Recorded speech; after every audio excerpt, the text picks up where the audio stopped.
Oke, assalamualaikum warahmatullahi wabarakatuh. Halo semuanya, kembali lagi bersama saya Jova Digandra Putra di channel Pemula IT pastinya.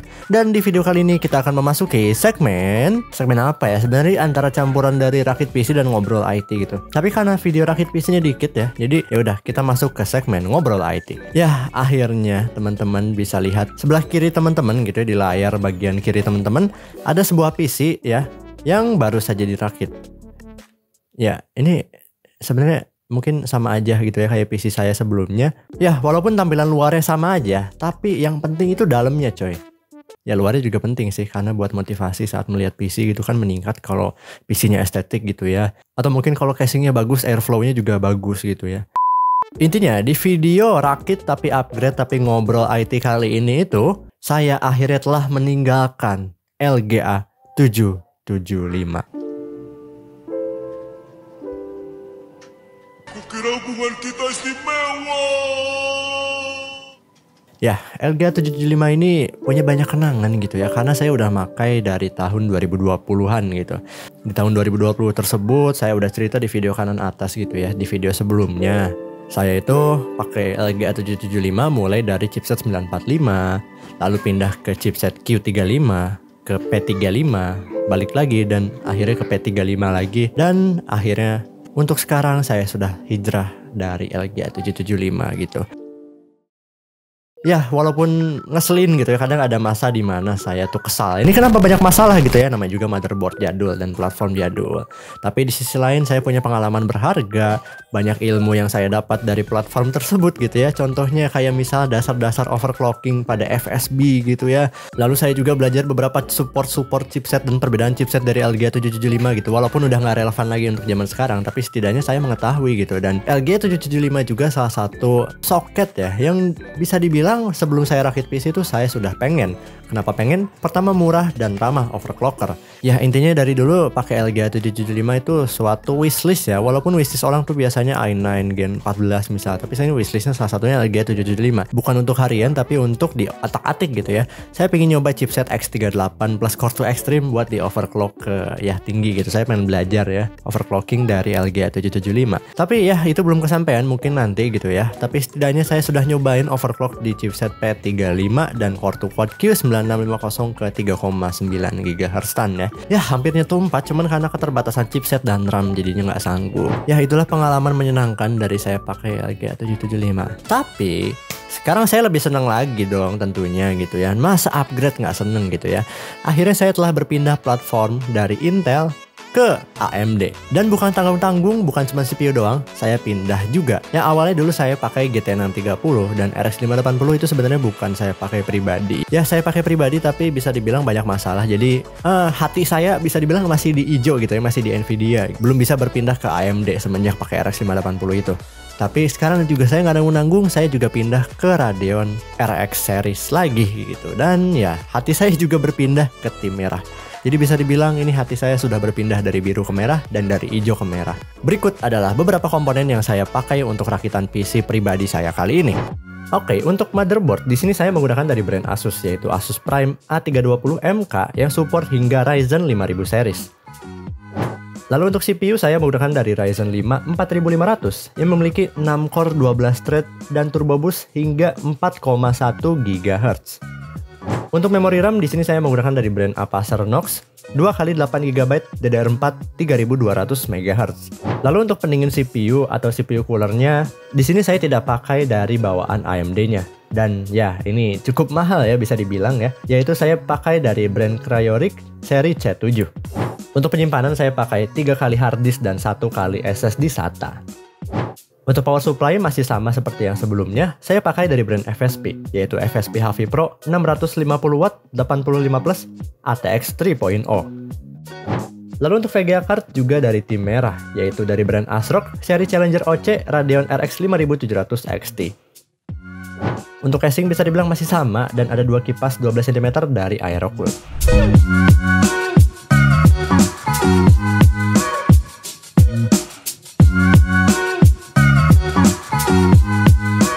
Ya, Ya, walaupun luarnya bisa dibilang sama gitu ya, casingnya sama, kipasnya sama, tapi ada banyak yang beda di dalamnya, yaitu motherboard, CPU cooler, dan juga VGA card. Oh iya, RAM-nya juga beda ya tentunya. Dan itu bisa dibilang peningkatan yang sangat luar biasa.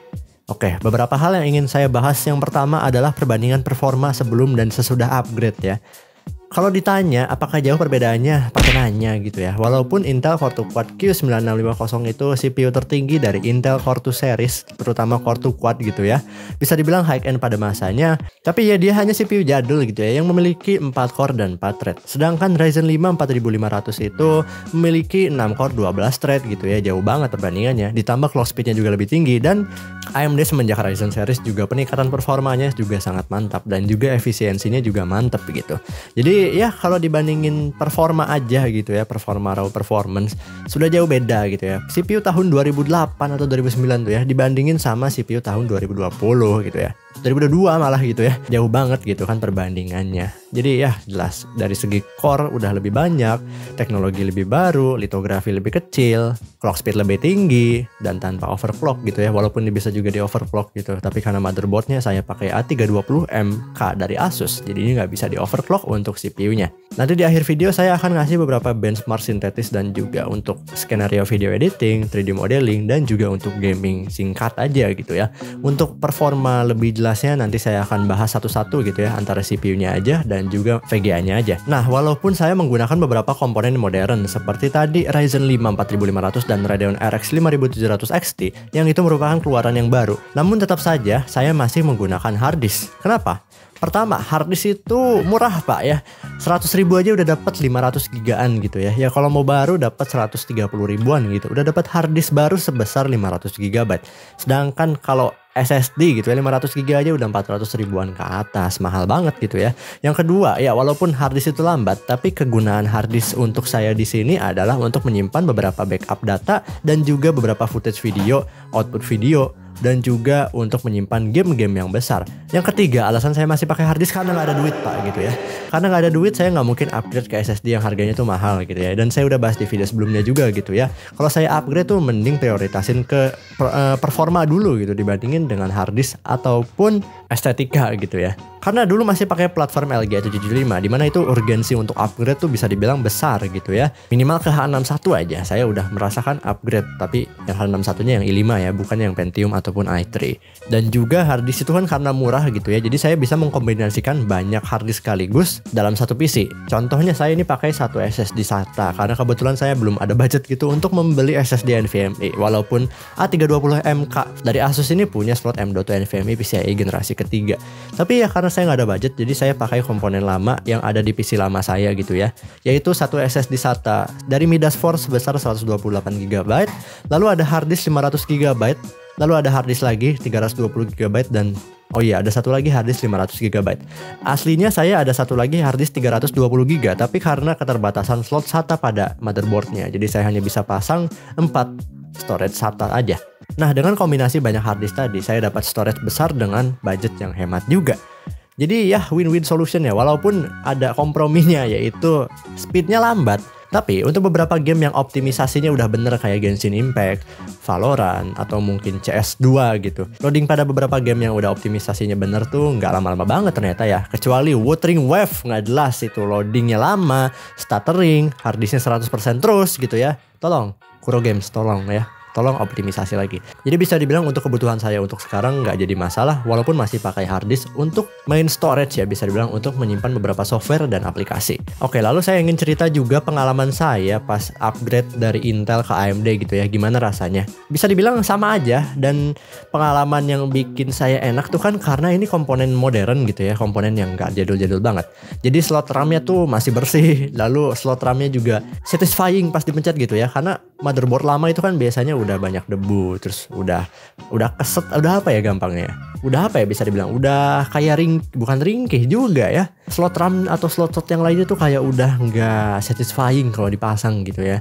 Jadi pas saya upgrade ke komponen modern ini minim masalah banget gitu ya. Pasang RAM langsung jalan, pasang CPU langsung jalan, pasang cooling juga langsung plek gitu ya, nggak ada istilahnya nggak muat atau misal rada bengkok dikit tuh nggak ada karena masih baru semua gitu ya. Jadi bisa dibilang tantangannya lebih dikit dibandingin saya rakit PC menggunakan komponen yang lama. Lalu soal efisiensi daya juga saya sangat merasakan. Intel Core 2 Quad Q9650 yang memiliki 4 core 4 thread dan di overclock ke 3,6 GHz, itu saya yakin TDP-nya akan lebih dari 95 watt. Dan ya, TDP 95 watt gitu ya untuk CPU jadul dengan litografi 45 nanometer ya. Itu sangat boros daya. Sayangnya di sini saya nggak punya wattmeter, jadi untuk pengetesan saya pakai token listrik aja gitu ya. Pada saat PC doang dinyalain di rumah itu nyentuh 200 watt ke atas. Sedangkan saat saya rakit PC Ryzen 5 4500 ini, saat kondisi idle itu cuma 100 sekian watt gitu ya. Ya walaupun Ryzen 5 4500 juga ini TDP-nya hanya 65 watt, jadi pasti hemat daya. Oke, terakhir mungkin sebelum benchmark saya akan ngasih mungkin kayak masukan atau mungkin tips gitu buat teman-teman yang mau upgrade dari PC lama ke PC dengan spek yang modern. Oke, mungkin ini balik lagi ke kebutuhan gitu ya. Mungkin ada orang yang masih cukup dengan platform lama seperti LG A775 atau H61. Ternyata saya salut gitu ya, di kolom komentar masih banyak yang pakai platform LG A775. Karena mungkin untuk kebutuhannya sudah sangat mencukupi. Contohnya untuk kebutuhan ketik-ketik aja, atau mungkin kebutuhan untuk nonton video, atau mungkin hanya untuk bermain game ringan maksimal mungkin kayak Valorant di 30-60 FPS gitu. Atau mungkin untuk main game Genshin Impact di 30 FPS. Intel Core 2 Quad series itu udah sangat mencukupi untuk beberapa kebutuhan tadi, untuk main game di resolusi 720p ataupun untuk kebutuhan yang ringan lainnya. Jadi bisa dibilang upgrade itu suatu hal yang bisa dibilang nggak perlu gitu, karena kebutuhannya udah mencukupi walaupun hanya menggunakan LG A775. Karena LG A775 juga walaupun platform jadul gitu ya, dia masih sanggup kok untuk beberapa pekerjaan saat ini. Bahkan untuk editing video di CapCut pun saya masih pakai dulu ya LG A775 Intel Core 2 Quad Q9650. Walaupun sayangnya di versi terbaru ini CapCut saya merasa agak lebih berat aja gitu ya. Saya lebih saranin kalau kalian pakai Intel Core 2 series tuh ya, terutama untuk Core 2 Quad ya, apalagi Core 2 Duo gitu, pakai CapCut yang versi yang lama, walaupun minim fitur tapi ya setidaknya ringan banget gitu. Tapi buat teman-teman yang pekerjaannya di bidang 3D, video editing yang lebih advance lagi, yang lebih profesional, upgrade ke platform yang lebih modern perlu kalian pertimbangkan. Karena saya merasakan sendiri gitu ya, ini ngedit video lebih cepet gitu ya, lalu rendering juga lebih cepet walaupun dipakai Radeon RX 5700 XT yang tidak memiliki ray tracing. Tapi untuk beberapa pekerjaan yang nggak pakai AI itu udah cukup banget ya. Saya ngedit di resolusi 1080p, banyak efek, color grading, preview full masih lancar banget. Walaupun ya ada beberapa kasus di mana kalau pakai efek motion blur yang cukup berat gitu ya di Adobe Premiere Pro, RX 5700 XT ini nggak sanggup. Tapi itu kita akan bahas di video full review singkat RX 5700 XT karena ada banyak skenario yang pengen saya coba khususnya untuk skenario video editing tertentu. Jadi balik lagi itu ke keputusan kalian. Kalau kalian masih merasa LG A775 itu udah cukup memenuhi kebutuhan kalian nggak perlu upgrade. Tapi kalau misal kalian pekerjaannya yang udah ranah profesional, LG A775 itu bisa dibilang udah nggak relevan untuk zaman sekarang untuk kebutuhan profesional tersebut seperti video editing, apalagi 3D modeling gitu ya. Jadi saya sarankan untuk upgrade minimal ke mungkin kalau AMD ya, AMD Ryzen series aja udah murah gitu ya. Atau kalau dari platform Intel sih minimal Intel i5 Gen 4 ke atas atau i3 Gen 3 lah minimal. Atau i3 Gen 6 ke atas ya, bisa dibilang seperti itu. Dan terakhir lagi, sebelum masuk ke benchmark, saya ingin mengucapkan terima kasih banyak kepada Bang Anonymous yang telah mengirimkan beberapa komponen PC tersebut. Nah, dengan ini saya punya tanggung jawab untuk membawa nama baik pemula IT menuju langit gitu ya. Ya karena sebelumnya saya ada banyak kendala pada saat proses post produksi dan juga mengupgrade skill saya di bidang multimedia karena keterbatasan hardware tersebut. Jadinya untuk pemula IT saya hanya kadang upload seminggu sekali atau bahkan 2 minggu sekali gitu ya. Karena di samping ada beberapa pekerjaan yang perlu saya bereskan gitu ya, proses editingnya juga lama gitu. Jadi ya waktunya bakal kemakan banyak. Tapi dengan beberapa komponen yang di-upgrade ini saya bisa lebih efisien lagi dalam membereskan beberapa pekerjaan saya gitu. Jadi terima kasih sekali lagi buat Bang Anonymous, ini sangat bermanfaat bagi channel pemula IT ke depannya. Oke, langsung saja kita akan masuk ke benchmarknya. Let's go.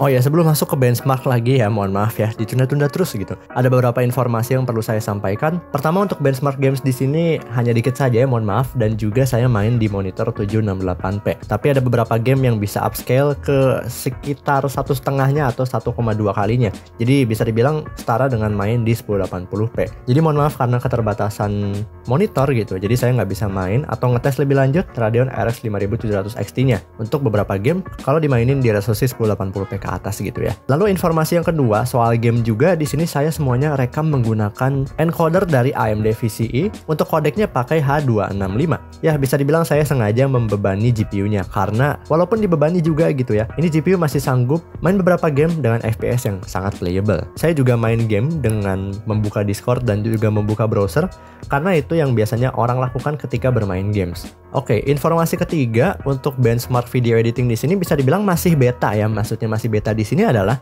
pemula IT kedepannya akan lebih berfokus pada multimedia. Lebih spesifiknya mungkin benchmark multimedia ya, seperti video editing, 3D modeling, bahkan masuk ke AI. Tapi bisa dibilang video editing di sini masih beta gitu ya. Dalam artian saya masih nyoba-nyoba beberapa skenario video editing yang biasanya orang lakukan untuk mengukur performa video encoding dari sebuah GPU maupun CPU. Namun karena masih beta gitu ya, kemungkinan kedepannya akan ada perubahan skenario video editing tertentu.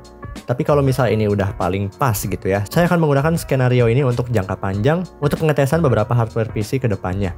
Oke, untuk awal saya coba benchmark Cinebench R15 ya. Kita di awal-awal coba benchmark sintetis dulu. Untuk skor OpenGL GPU-nya ada pada 122 fps. Skor multicore CPU-nya ada pada 1456, lalu untuk skor single core-nya yaitu 180.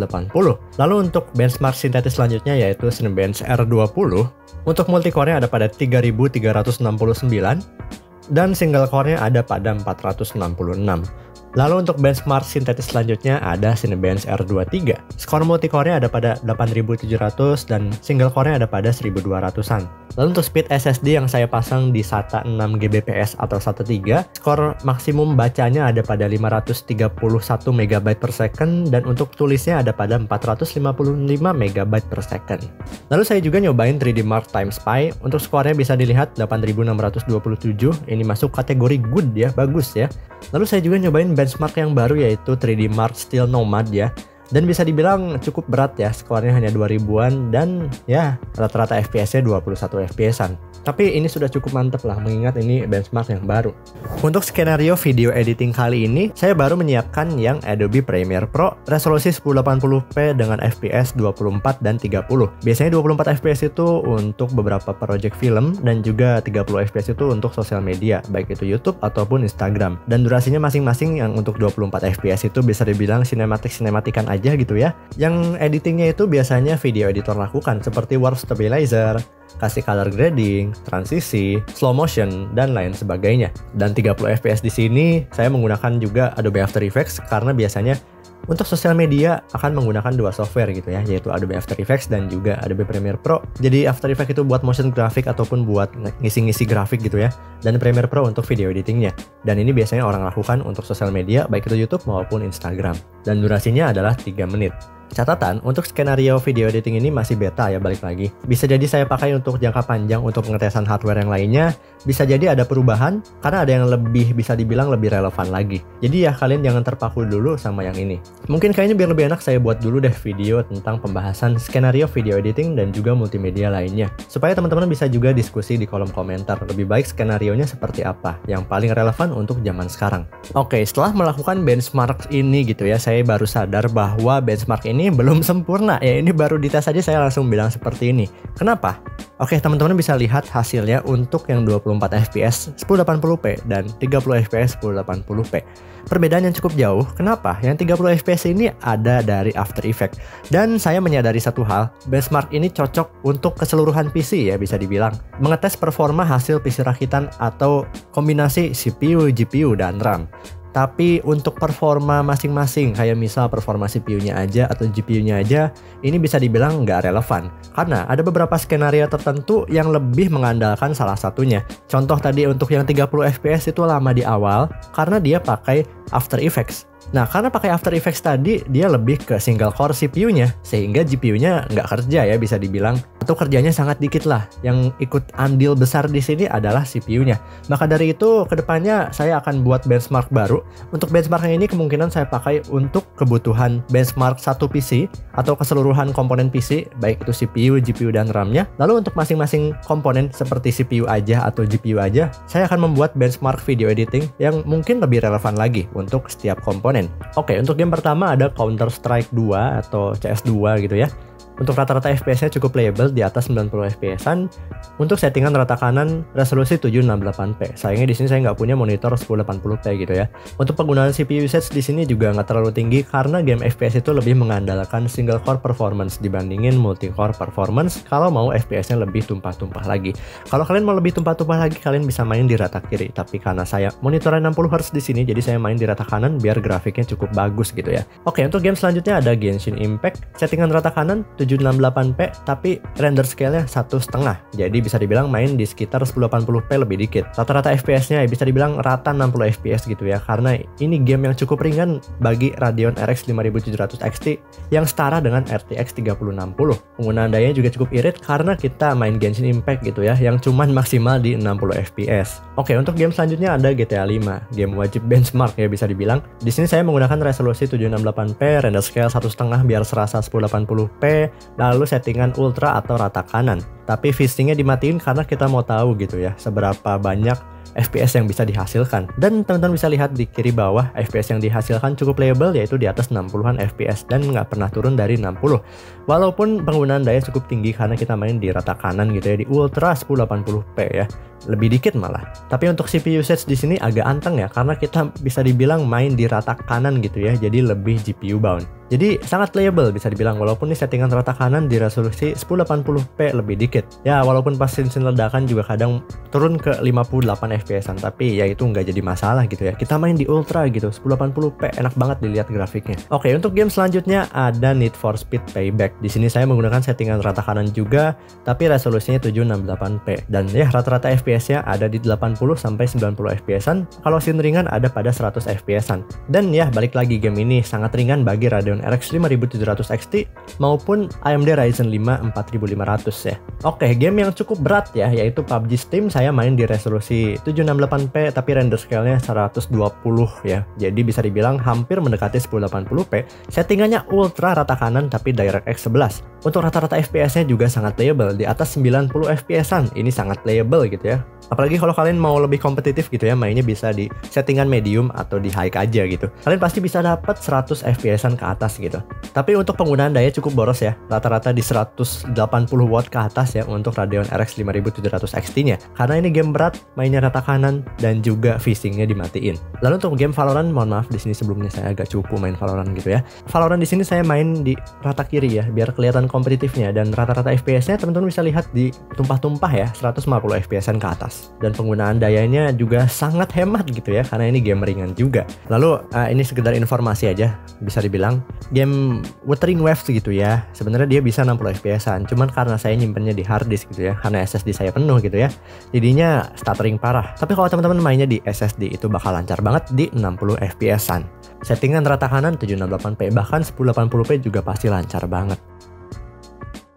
Oke teman-teman, itu tadi beberapa pengalaman saya upgrade dari LGA 775 selama 3 tahun itu nge-stuck ya ke AM4 atau lebih tepatnya platform AMD AM4, i320M, Ryzen 5 4500 dan platform AMD lainnya. Ya, terima kasih teman-teman telah menonton video ini sampai akhir. Jika ada pertanyaan boleh komen di bawah. Jangan lupa tekan tombol subrek, nyalakan lonceng notifikasinya. Like jika suka dan terima kasih. Mohon maaf jika ada kesalahan kata atau kesalahan penyampaian informasi. Saya Jovani Ketra Putra pamit undur diri. Wassalamualaikum warahmatullahi wabarakatuh. Mantap, saatnya mengedit dengan lebih lancar lagi coy. 6 core 12 thread gitu ya, RX 5700 XT, ada encodernya, ngeditnya cepet gitu ya, pastinya mantap.